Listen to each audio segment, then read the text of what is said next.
Bonjour Anne, bonjour tout le monde, bonjour les amis et bienvenue pour ce deuxième épisode déjà des Chantiers du couple sur la chaîne YouTube de l'Univers du possible.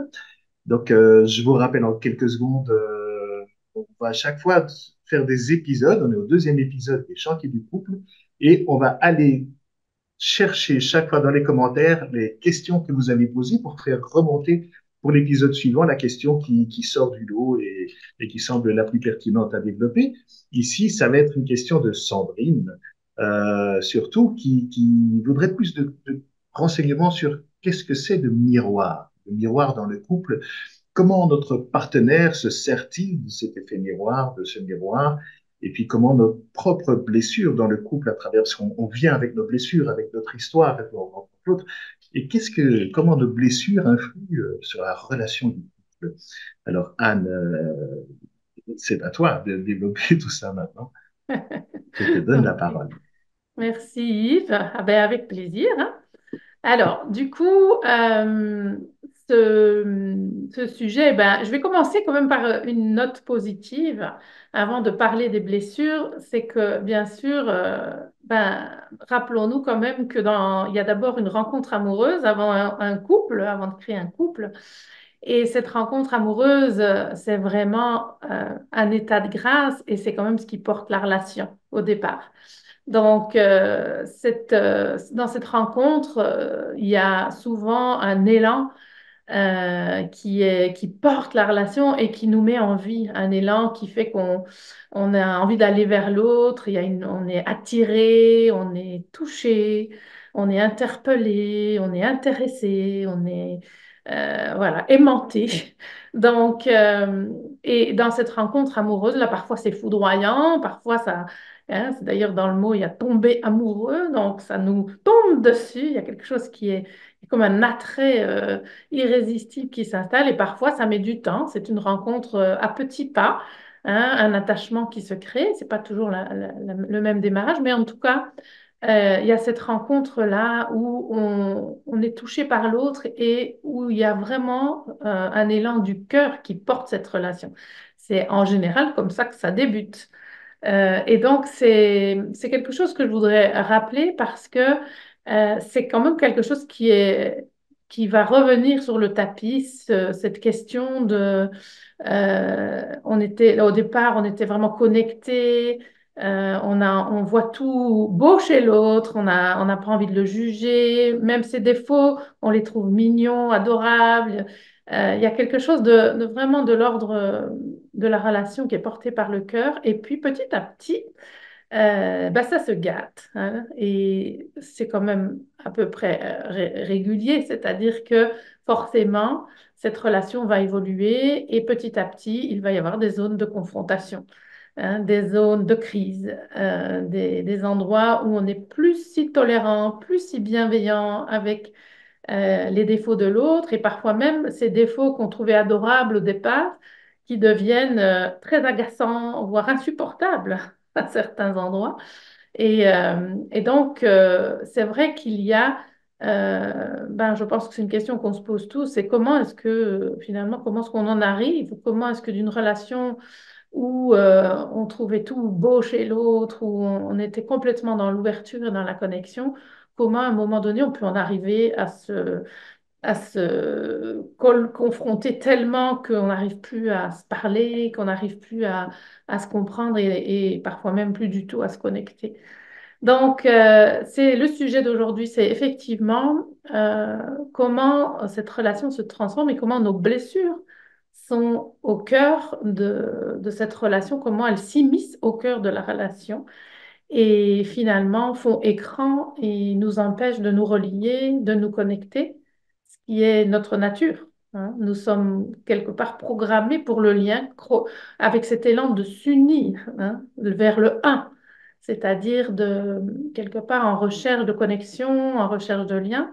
Et donc voilà, je vais essayer d'aborder cette première étape des blessures pour comprendre un peu comment tout ça fonctionne. Alors, ce que j'ai envie de dire dans un premier temps, c'est que la crise est inévitable. En fait, L'amour ne suffit pas. C'est pas très romantique ce que je dis, mais la plupart des couples qui se déchirent s'aiment pourtant. L'amour est là, ils ont envie d'être ensemble, ils ont envie de poursuivre l'aventure du couple, mais malgré l'amour qui est là, malgré l'envie qui est là et parfois même l'engagement qui est là, ça suffit pas. Et c'est là qu'on comprend que ben souvent nous sommes bien démunis parce que pas conscients de ce qui est en train de se jouer en dessous de ces conflits, en dessous de ces crises, en dessous de ces confrontations. Et la première étape pour arriver à nourrir la relation dans la durée, c'est de comprendre ce qui se joue justement, ce qui va se jouer de façon inéluctable, hein. C'est-à-dire que la crise, la confrontation, les vagues qu'on va traverser ensemble en couple, ça fait partie du jeu, ça fait partie du processus. Et c'est difficile de sortir de cette illusion du long fleuve tranquille, du partenaire qu'on va trouver, qui va être tellement adapté à nous que ça va être fluide, on va se comprendre sur tous les sujets. D'ailleurs, on n'a même pas besoin de se parler pour se comprendre. Ça peut évidemment arriver dans le début de relation parce qu'il y a cette belle connexion du cœur, en fait. C'est ce qui se passe quand nous sommes complètement présents à l'autre, hein. Quand on a une belle qualité de présence et qu'on est relié à son cœur, il y a ce langage, ces langages énergétiques, ces langages du cœur. Mais il va y avoir cette confrontation inéluctable à un moment donné, et c'est une bonne chose que de l'accepter, de l'accueillir, hein, Ça rejoint un petit peu un témoignage qu'on a eu d'une personne qui, voilà, effectivement, comme tu dis, qui au début, tout était beau, tout était merveilleux, c'était le prince, la princesse, hein, dans nos histoires. Et puis tout d'un coup, eh ben, il y a eu ces conflits qui sont apparus et cette personne s'est trouvée très, très démunie parce qu'elle ne s'y attendait pas du tout. Et à ce moment-là, elle s'est dit, mais qu'est-ce qui se passe? Est-ce que l'amour est fini? Parce que ces conflits arrivent, ils sont récurrents et ils n'avaient pas les outils ou les ressources ou même la compréhension de dire, mais qu'est-ce qui m'arrive? Qu'est-ce qui nous arrive? c'est ça. Bon, c'est exactement voilà ce que je voudrais aborder là maintenant en essayant voilà, de clarifier un petit peu ce début de vie. On va reprendre notre histoire au début. À la naissance carrément, hein. Quand nous sommes venus au monde, tous, nous sommes venus au monde en pleine présence, c'est-à-dire que l'enfant qui vient au monde est d'abord 100% dépendant de l'extérieur pour survivre, et c'est comme quelque chose à rappeler. C'est comme ça que nous avons démarré nos vies. Nous sommes et nous survivons, notre survie dépend de l'extérieur et dépend donc du lien, hein, du lien avec les parents ou voilà, les personnes, l'environnement qui s'occupent de cet enfant. Et donc, cette venue au monde-là, c'est une étape essentielle. Je rappelle en quelques mots que l'enfant, il est au départ uniquement en contact avec son cerveau reptilien, c'est-à-dire le cerveau qui ménage les réflexes de survie, hein, tout ce qui touche à la survie et les réflexes, etc. Et le cerveau, petit à petit, qui se développe, qui est le cerveau émotionnel, c'est-à-dire que la capacité à ressentir et exprimer l'émotion, hein, bien sûr les enfants font.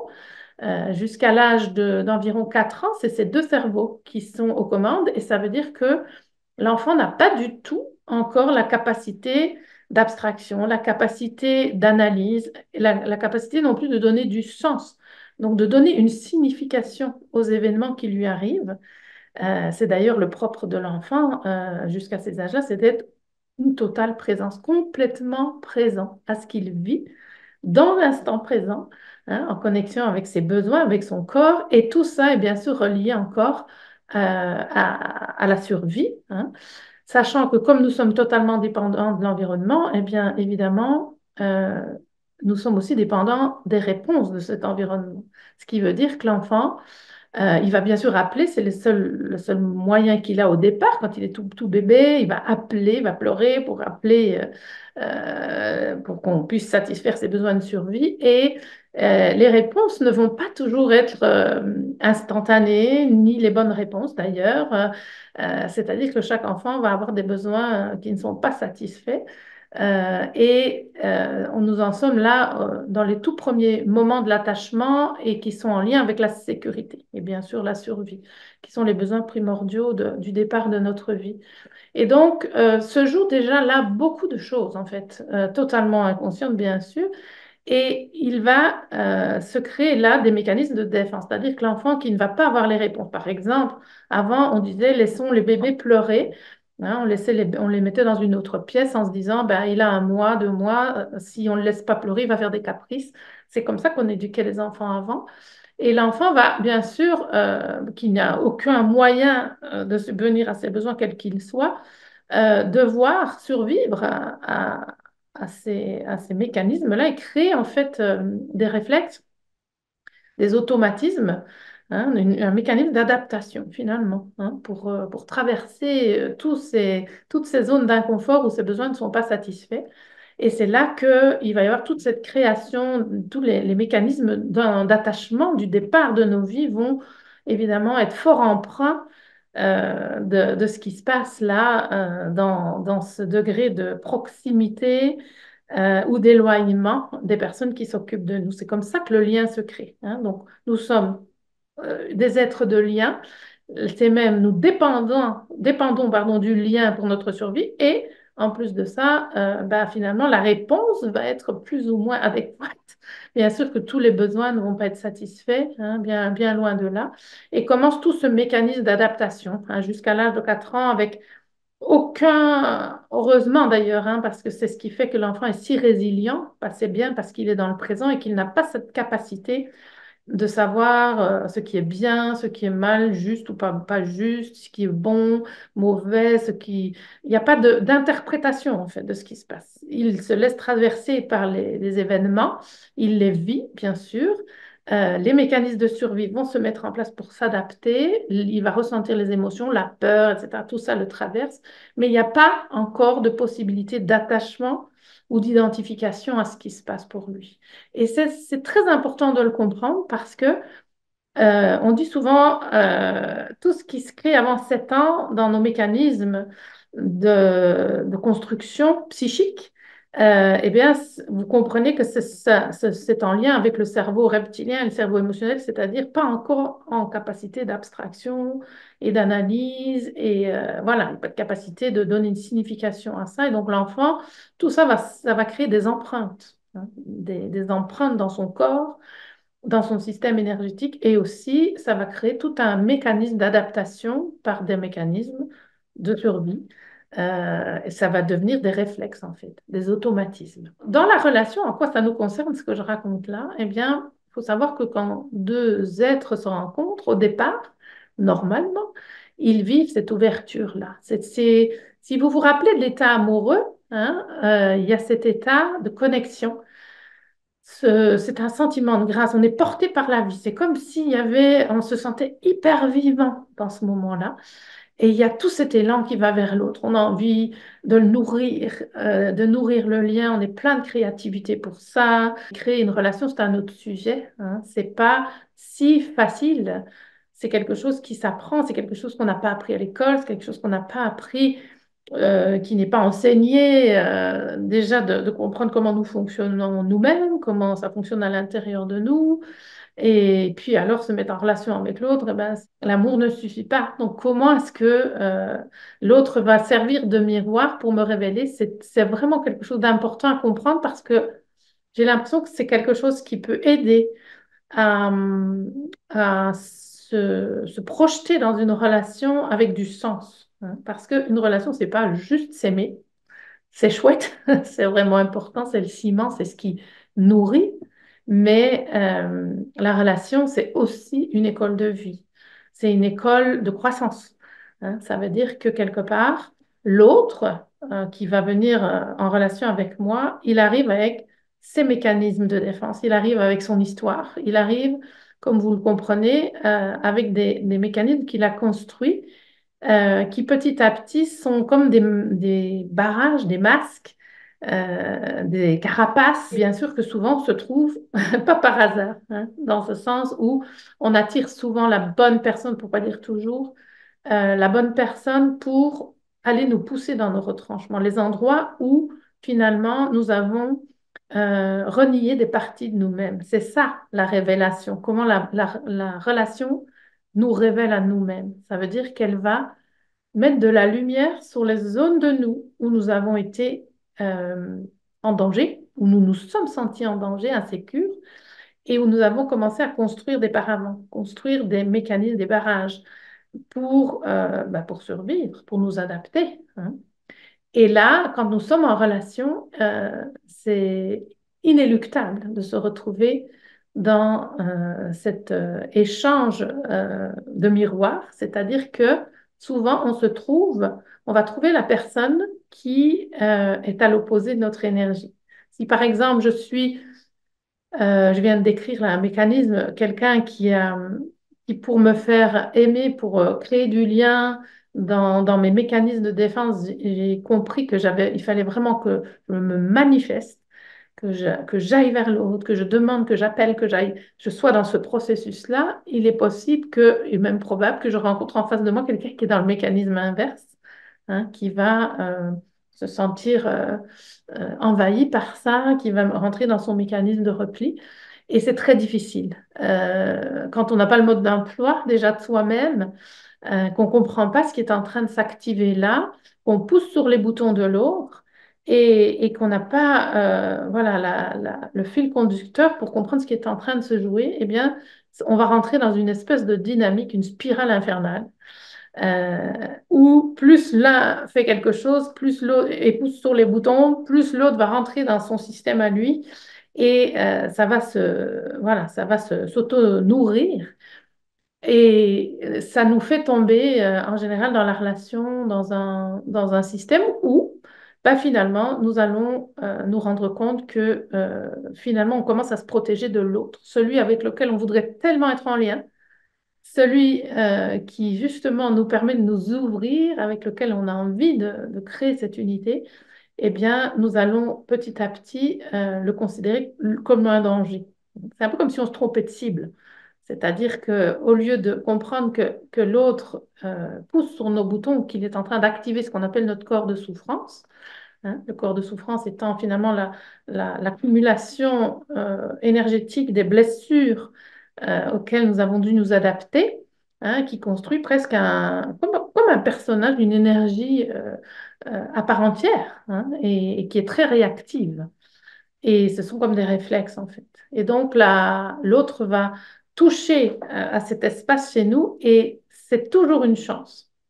C'est difficile à voir comme ça, mais c'est toujours une chance parce que c'est toujours une opportunité de grandir, hein. C'est-à-dire que quand l'autre vient mettre de la lumière sur mes blessures, sur mes fonctionnements, ça va me permettre finalement de les voir et de les transcender, ce qui est évidemment le processus de l'évolution, hein. C'est-à-dire de revenir à nous, de comprendre qu'on s'est perdu quelque part en nous protégeant, nous adaptant pour ne pas perdre le lien quand nous étions petits.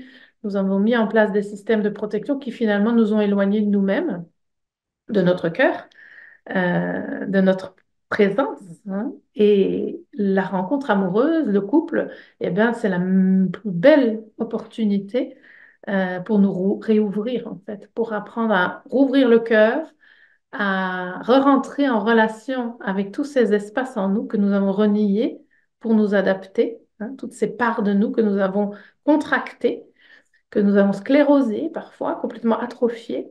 Et le couple, il nous permet de mettre de la lumière sur ces zones-là pour nous remettre en vie, pour nous rendre de nouveau capables d'ouverture, capables d'être présents à la vie, de nous laisser traverser par la vie et du coup de rentrer en relation avec nous-mêmes et avec l'autre.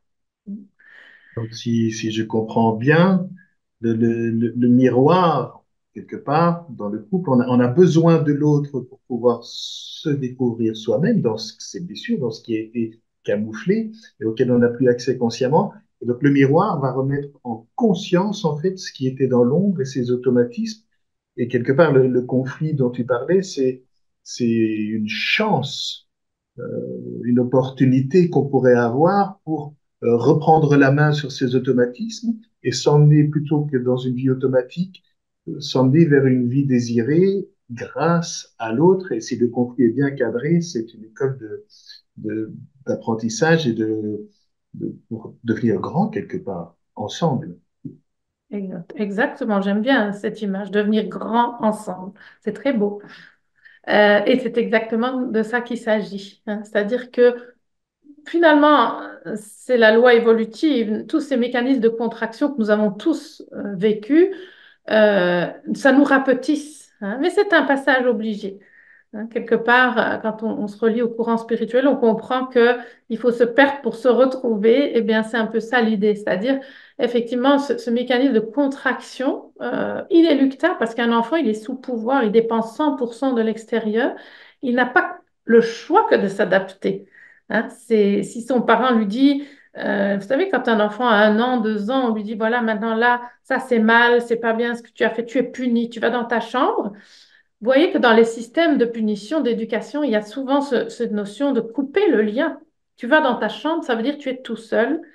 On coupe le lien. Évidemment, c'est la punition ultime, hein, pour un enfant, parce que nous existons dans le lien. La survie est liée au lien et nous nous construisons dans le lien. Hein, on verra dans l'épisode suivant comment on construit l'ego et comment ce lien prend une place dans nos vies qui est énorme. Donc, c'est vrai que tous les enfants se construisent avec des blessures, une adaptation, pour certains plus dure que d'autres, parce que pour certains, même depuis tout petit, il y a des punitions, il y a des, voilà, il faut que il y a des enfants très jeunes sont confrontés, où on leur dit qu'il faut qu'ils soient silencieux, qu'ils soient calmes, qu'ils fassent pas de bêtises, etc. Alors que dans la nature de l'enfant, il n'y a pas de signification à tout ça. Hein. Donc, il va devoir s'adapter à tout ce système avec toute l'insécurité que ça peut amener.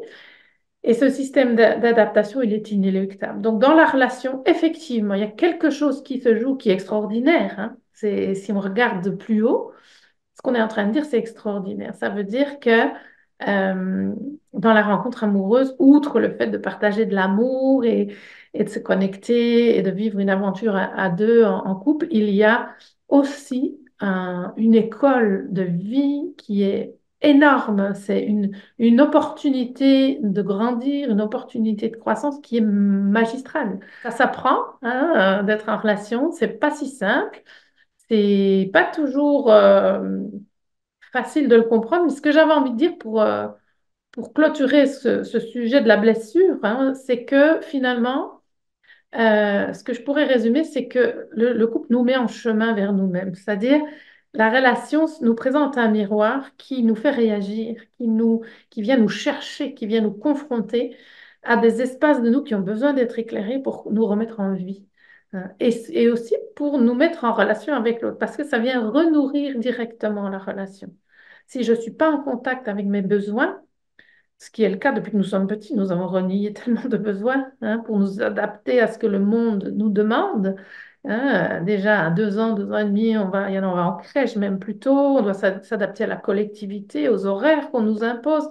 On nous dit à quelle heure manger, à quelle heure boire, à quelle heure dormir, à quelle heure jouer, quand, il faut se taire, à des enfants qui n'ont pas encore du tout la capacité de donner une signification à tout ça.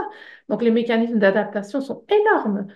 Et c'est vrai que eh ben, ça nous a quelque part mis dans une disposition à nous adapter tellement que nous perdons le lien avec nos propres besoins, notre capacité à les entendre, à les écouter. Et ça va se traduire dans le couple par des crises.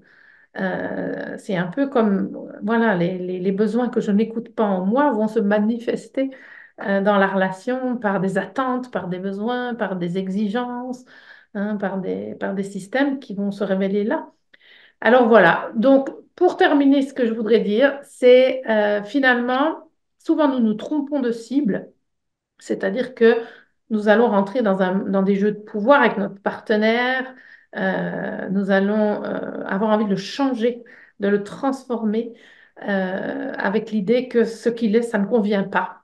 Et cette posture de victime, finalement, hein, celle qui subit quelque chose et qui a l'impression que le problème est dehors, eh ben, c'est une posture dont nous parlerons largement dans ces modules, qui va empêcher la relation d'évoluer, hein, parce que je vais mettre mon énergie à l'extérieur pour changer l'autre, alors que finalement, ce qui est important, c'est de voir ce à quoi l'autre me renvoie intérieurement. Hein. C'est, pour résumer ce que j'ai envie de dire, c'est pas tant ce que l'autre me fait que je dois apprendre à regarder, mais plutôt ce que ça me fait.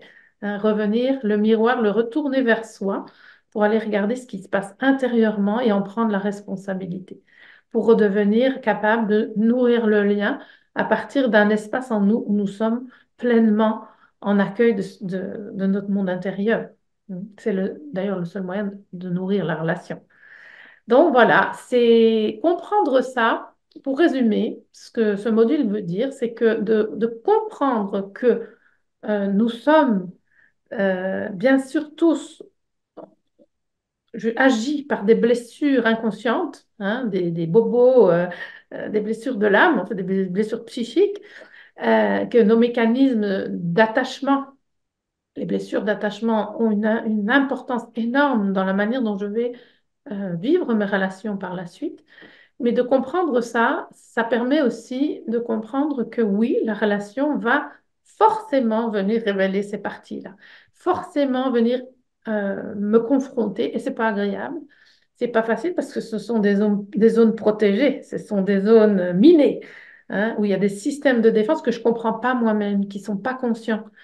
Et du coup, ces systèmes de défense-là, par essence, vont empêcher le lien, hein, parce que l'énergie va être mise dehors à l'extérieur. Donc, c'est, voilà, comprendre ça, ça nous redonne du pouvoir, hein. Ça remet de l'espoir dans l'idée que oui, la relation va me confronter, c'est important de l'accepter, de sortir de l'illusion que ça va être un long fleuve tranquille, ça ne le sera pas. Et que grâce à cette confrontation, au lieu que ce soit insupportable et invivable, grâce à cette confrontation, je vais pouvoir évoluer, je vais pouvoir transmuter mes zones qui sont nécrosées, je vais pouvoir transmuter mes blessures et en faire quelque chose qui me ramène, me révèle à moi-même et me ramène dans la vie et dans le cœur. Donc, si on accepte ces présupposés-là, ça donne du courage pour avoir envie de traverser les relations, parce que sinon, la seule possibilité, c'est de changer de partenaire chaque fois qu'on se confronte.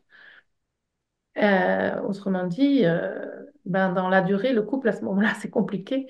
Ou subir l'insupportable, parce qu'il faut quand même réaliser que c'est insupportable. Quand on est occupé sans conscience, sans outils, sans aide, sans compréhension de ces mécanismes, un couple qui se renvoie le miroir et vient pousser son bouton rouge de l'autre sans aucune clarté qui est mise sur ce qui se passe, c'est insupportable. Ça peut aller très loin, c'est très douloureux.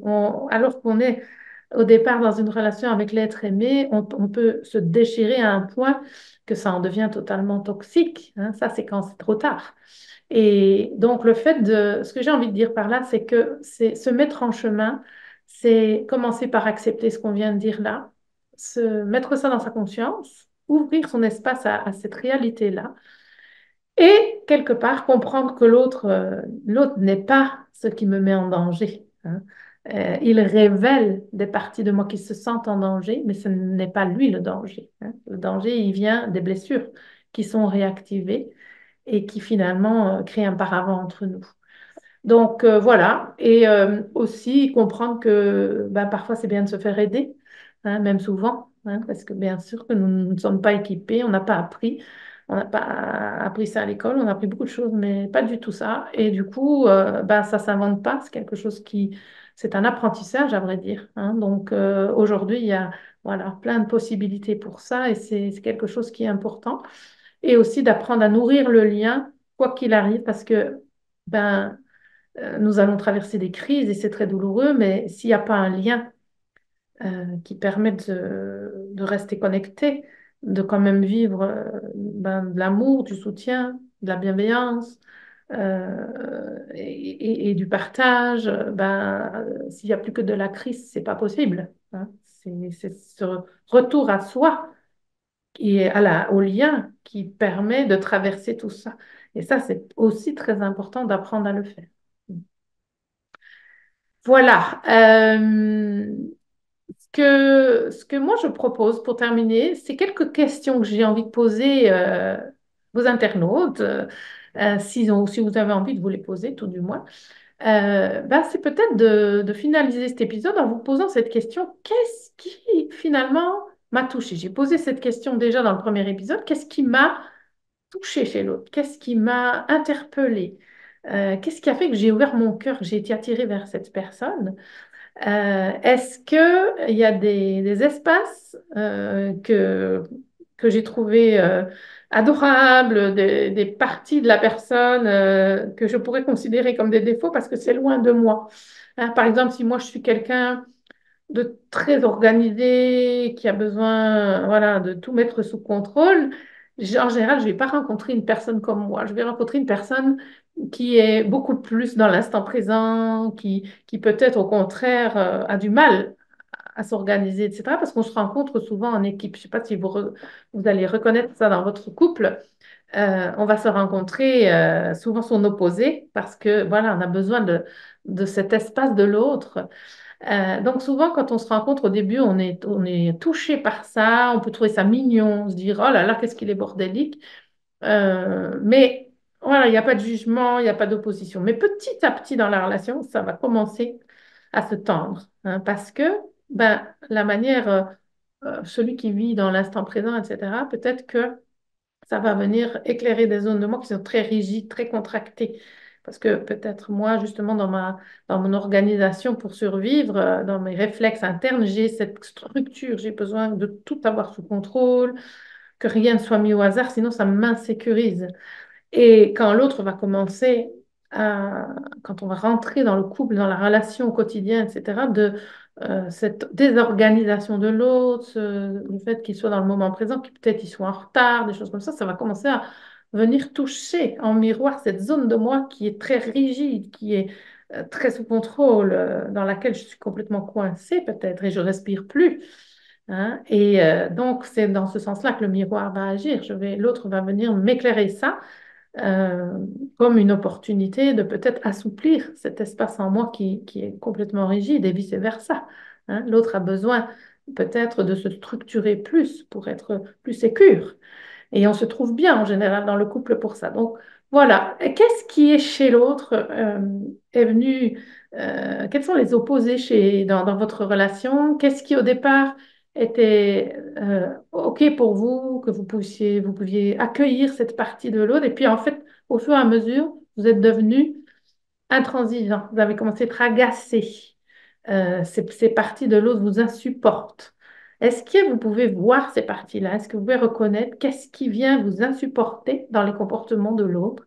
Qu'est-ce qui vient pousser sur vos boutons rouges? Ou est-ce que c'est infernal pour vous et où ça peut évidemment amener une crise, amener de l'incompréhension, amener du conflit? Et je vous invite aussi à regarder comment ça parle de vous. Comment, dans ces espaces-là, quand vous êtes horrifié, énervé, agacé, etc., en colère, comment les espaces de vous qui sont touchés, ben, quels sont ces espaces? Qu'est-ce que ça vient dire de vous? Si vous tournez le miroir vers vous, de quoi ça vous parle? Quel est l'espace en vous qui est éclairé par le comportement de l'autre, par l'agacement, ça c'est l'énergie que vous amenez vers l'extérieur, mais si vous commencez à regarder à l'intérieur, qu'est-ce que ça vient chercher chez vous? Hein? Quel est l'espace qui a besoin de se rouvrir, de se dénouer, ce phénomène d'expansion. Là, vous avez contracté quelque chose. Est-ce que juste utiliser le miroir dans la relation peut vous faire voir cet espace en vous? C'est la question que j'ai envie de vous poser. Est-ce que vous pouvez regarder ça? Est-ce que vous pouvez voir aussi à quelle blessure ça fait référence? Voilà, quel espace, quelle blessure c'est venu chercher? Quel corps de souffrance? Et je vous laisse avec cette question, avec ces questions, juste pour voir ce que vous pouvez tirer de ce qu'on vient de dire là. Voilà, je vous remercie. Donc, merci beaucoup Anne pour tous ces développements. Et si je pouvais dire quelque chose pour finir sur une note positive, on communique toujours de quelque part et c'est important de prendre conscience de là où on communique parce que si on communique petit à petit de blessure à blessure, on commence à se mordre en permanence. Et donc, je vous inviterai à ne jamais oublier que finalement, la rencontre, l'idée, c'est d'être de cœur à cœur.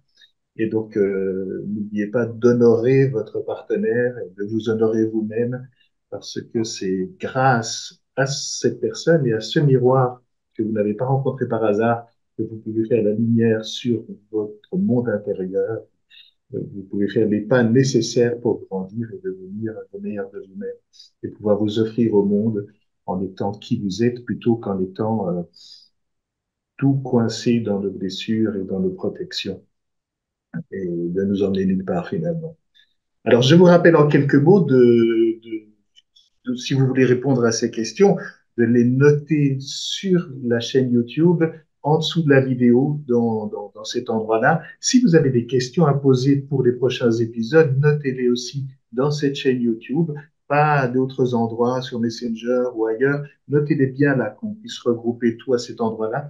Et on aura un grand, grand plaisir. Si vous avez des témoignages, des histoires que vous avez envie de raconter, faites-le là et on aura un grand plaisir à démêler tout ça et à essayer de vous répondre au mieux parce que c'est notre désir de vraiment venir vous aider, vous donner des clés parce que on a besoin de clés et on a besoin des autres pour avoir ces clés, pour vraiment ouvrir ces cages et pouvoir s'envoler vers de nouveaux horizons.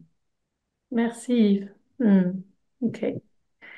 Bien, on se retrouve au prochain épisode. N'hésitez pas à partager si ça vous a interpellé, si ça vous a intéressé, à mettre un pouce pour dynamiser ce réseau. Et nous, on vous retrouve pas très bientôt pour l'épisode numéro 3. À très vite! À très vite.